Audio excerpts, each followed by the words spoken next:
ఓం శుక్లాంబరధరం విష్ణుం శశివర్ణం చతుర్భుజం ప్రసన్నవదనం ధ్యాయేత్ సర్వవిఘ్నోపశాంతయే. నమస్తే శారదాదేవి కాశ్మీరపుర్వాసిని త్వామహం ప్రార్థయే నిత్యం విద్యాదానం చ దేహి మే. శ్రీ మహాగణాధిపతయే నమః. శ్రీ మహాసరస్వత్యై నమః. మనం ఈ రోజున ధర్మ సందేహాలు కార్యక్రమంలో సంక్రాంతి పండుగ చేయవలసినటువంటి ప్రధానమైనటువంటి పనులు ఏమిటి, ఆ రోజు మనం ఏం చేయాలి, ఎటువంటి విధి విధానాలు పాటించాలి, ఏ రకమైనటువంటి పూజలు చేయాలి, ఏ రకమైనటువంటి దానాలు చేయాలి, అలాగే మనం ఏం చేస్తే మనకు మంచి జరుగుతుందనే విషయాల గురించి మనం ఇప్పుడు తెలుసుకుందాం. అందరికీ తెలిసిందే, భోగి, సంక్రాంతి, కనుమ ఇలా 3 రోజులు అందరూ కూడా చాలా చక్కగా పండగలు చేసుకుంటూ ఉంటారు. మరి రెండో రోజు, పండగల్లో రెండవ రోజైన సంక్రాంతి. ఎందుకంటే నిన్న అంటే భోగి పండుగ రోజు వరకు, ధనుర్మాసం ప్రారంభం నుంచి భోగి పండుగ రోజు వరకు సూర్యుడు ధనుస్సు రాశిలో ఉంటాడు.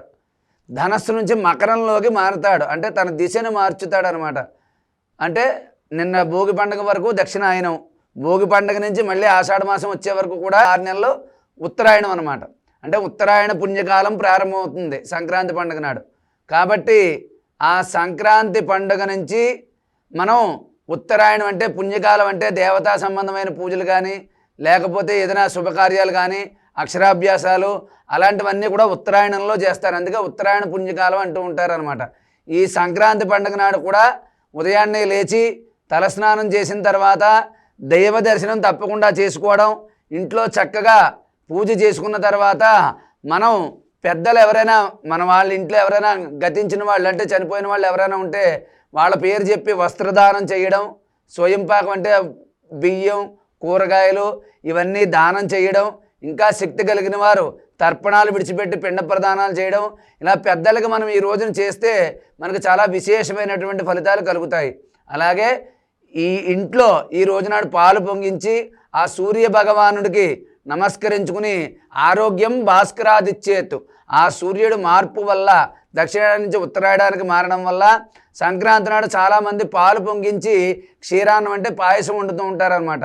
ఆ పాలు పొంగించడం వల్ల లక్ష్మీదేవి మన ఇంట్లో స్థిరంగా ఉంటుంది, సిరి సంపదలు బాగా ఉంటాయి అని చెప్పి అందరూ నమ్మకం.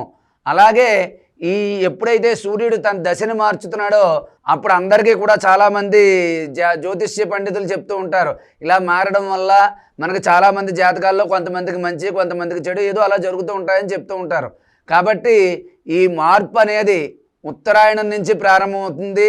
కాబట్టి ఉత్తరాయణ పుణ్యకాలంలో మనం చేసే దానాలు కానీ, ధర్మాలు కానీ, ఏదైనా సరే మనం చేసే పూజలు కానీ, అభిషేకాలు కానీ ఏవైనా సరే ఈ సంక్రాంతి పండుగ నాడు చేసేటటువంటివి, ఉత్తరాయణం ప్రారంభంలో చేసేటటువంటి పూజలకి చాలా విశేషమైనటువంటి ఫలితం వస్తుంది.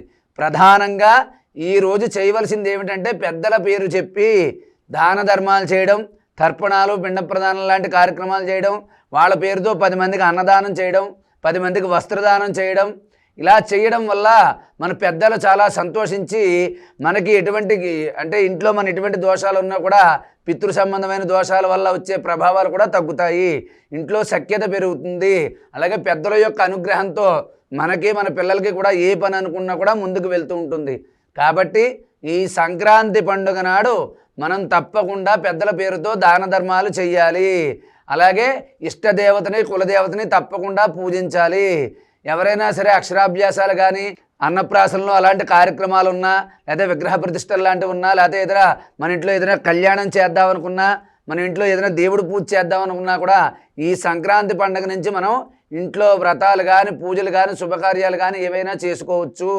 చిన్నపిల్లలకు చేసేటటువంటి కార్యక్రమాలు ఏమైనా ఉన్నా కూడా చేసుకోవచ్చు. ఉత్తరాయణ పుణ్యకాలం అన్నారు. కాబట్టి ఈ పుణ్యకాలంలో ఏం చేసినా కూడా విశేషమైనటువంటి ఫలితం మనకి తప్పకుండా కలుగుతుంది. ప్రధానంగా ఇంట్లో చక్కగా పూజ చేసుకోవడం, నూతన వస్త్రాలు ధరించడం, తప్పకుండా పాలు పొంగించాలి. పాలు పొంగించి పాయసం, క్షీరాన్నం వండి సూర్య భగవానుడికి నివేదించాలి. ఆయన ఈ పాలు పొంగినట్టుగా మా ఇంట్లో సిరి సంపదలు పొంగాలి, ఎప్పుడూ కూడా అందరూ ఆయురారోగ్యాలతో ఉండాలి అని చెప్పి నమస్కరిస్తూ ఆ సూర్య భగవానుడికి పొంగించిన పాలల్లో పాయసం ఉండి నైవేద్యం పెట్టడం, అది మనం అందరం కూడా స్వీకరించడం.